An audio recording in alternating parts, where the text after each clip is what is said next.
Hello, everybody. My name is Alesh Eisner, and welcome to the Canadian Money Talk, the channel about Canadian investing and personal finance. Please like and subscribe. I record 2 videos per week, so make sure you ring the notification bell to get notified each time one comes out. Financial planning for your future is more than just a good idea, it's a necessity. Whether you decide to retire early or you work well into your senior years, you want to know that you and your family will have enough money to live comfortably on as you get older. Reaching that goal requires careful planning to determine how much money you will need and especially where that money will come from. The process of setting goals allows you to establish a starting point and pivots you in the direction of where you ultimately want to be in retirement. There will always be issues and problems such as job loss, health issues, and other goals that may take priority, but with a well considered plan, you are more prepared to handle life. Here are some key questions to ask yourself when assessing your retirement readiness.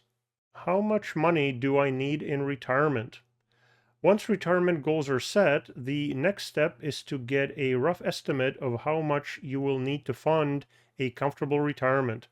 While that number will be different for each person, financial experts point to a rule of thumb as a starting point. It's called the income replacement ratio, which means the amount of income you'll need in retirement as a percentage of your current income. Typically, the income replacement ratio used is 70%. You will need to have accumulated in your retirement account enough funds to provide an income equivalent of 70% of your pre-retirement income for the number of years you expect to live. Note that this can vary wildly based on the lifestyle you expect and where you are in life.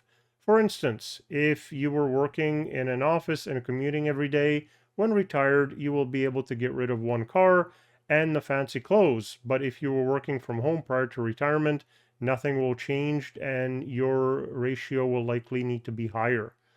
The 70% assumes you paid off the mortgage and the kids are now out of the house and you're just spending a little bit less. If neither is true, you may need more money. Finally, especially early in retirement, if you want to travel or do something else that's expensive, now that you have time and are still healthy, your income may actually need to be higher than when you were working. As a second step, there's the 25 times rule based on the 1990s William Bengen's Trinity study that says a portfolio won't run out of money for 30 years if 4% is withdrawn from it per year and then adjusted for inflation. That is, take the amount you want to spend each year using the 70% mentioned earlier or whatever you think is appropriate in retirement and multiply it by 25. However, one must have some idea as to how much they want to spend and what they plan to do in retirement. So please track your spending to have a good idea of how much money you are likely to spend in retirement, projecting your current spending into the future, plus extra money for the travel as mentioned earlier. Make sure you have a good idea of your goals in retirement. Your number can also vary greatly depending on your personal goals, your health, and how long you expect to live in retirement, whether you will be single or with a spouse/partner, and when you actually retire. Note that a couple spend more money in total, but less per person, using economies of scales in everything. Where will the money come from? Once you have a general sense of how much you will need to retire comfortably, think about where the money will come from. Here are some sources of retirement income to consider. The Canada Pension Plan, or CPP. This is a monthly taxable benefit that replaces part of your income when you retire. One can receive CPP as early as age 60 with a reduced pension and as late as age 70 with a premium added or at an increased monthly amount. Second is Old Age Security, OAS. This is a pension benefit paid monthly to most Canadians aged 65 or older. OAS payments are not dependent on one having worked, but one must meet some prerequisites, including that they must be 65 or older, a Canadian citizen or legal resident at a time of application, and have lived in Canada for at least 10 years after the age of 18.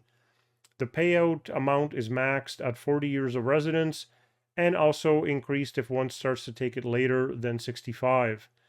If deferring OAS, one would receive an additional 0.6% per month for every month they defer, up to a maximum of 36% increase if deferring till the age of 70. Note that the OAS will be clawed back if the receiver's total income is too high. Third is the Guaranteed Income Supplement, or GIS. This is a non-taxable monthly benefit provided to low-income old age security pensioners. One cannot receive GIS if one is not receiving OAS, and those in a higher income bracket would not qualify for GIS and would benefit from delaying CPP and old age security in order to draw down another taxable income source such as RRSP or RIF. Then we have investment portfolios. Canadians can save and invest for retirement in many tax advantage registered accounts, including RRSPs, RIFs, and TFSAs, and taxable non-registered accounts. It is important to determine which ones to draw on and when to draw to minimize taxes and maximize cash flow. Annuities, rental income, and insurance policies are other sources that could generate retirement cash flow. RRSP versus TFSA. A registered retirement savings plan, RRSP, is an account for holding savings and investment assets for retirement. Investments held in RRSPs grow tax deferred, which means investors don't have to pay tax on any profits made within an RRSP account until the funds are withdrawn. Moreover, the amount of deductible RRSP contributions you make reduces your taxable income, thereby reducing your income tax bill. Tax-free savings account, or TFSA, was introduced by the federal government in 2009. It's a savings vessel that allows contributions to grow tax-free. Its annual contribution limit for 2023 is $6,500, and any withdrawals made from the account or investment income earned within it are also tax-free, and the limit recycles the next January 1st. Suitability of either depends largely on available contribution room, age of the account holder, taxable income, tax considerations, and retirement goals.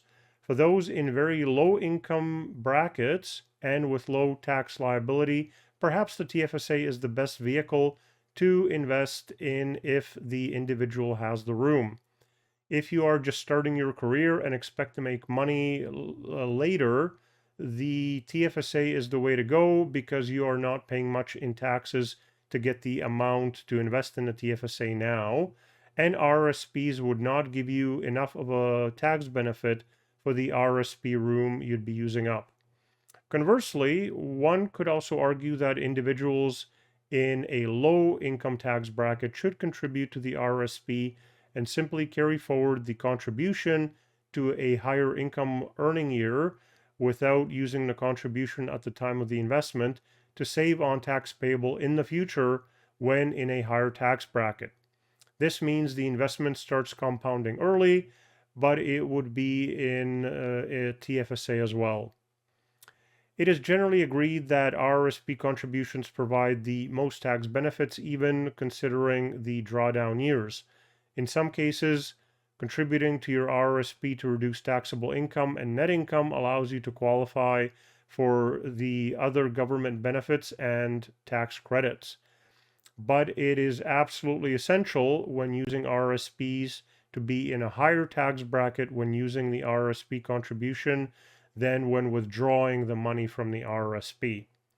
For investors who have maxed out their RRSP contributions for the year or are in the low tax bracket, a TFSA is a great way to complement their retirement savings tax-free. How much money should I put in my RRSP annually? More than half of Canadians do not contribute to RRSPs, according to an Edward Jones survey. The most cited reason include financial constraints due to the COVID-19 pandemic and prioritizing paying down mortgages, the study finds. Every little bit of savings helps and will make it easier if you start early enough. Harness the power of compound interest when planning, and saving a little now on a regular basis can let you have your money work for you over the years. Your savings may grow slowly at first, but then starts to balloon as you get older, even if you put in the same amount of money. Every year you delay means you'll need to save more money and perhaps take on more investment risk in order to reach your goals. However, those earning a high income should maximize their RRSP contribution room annually. That way, they can receive the tax deduction to minimize tax payable and enjoy tax deferred growth on their investments. Another key component of long term financial planning is managing and minimizing debt.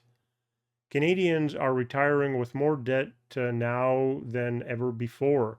The household debt to disposable income ratio is near an all time high of 184, according to most recent Statistics Canada data.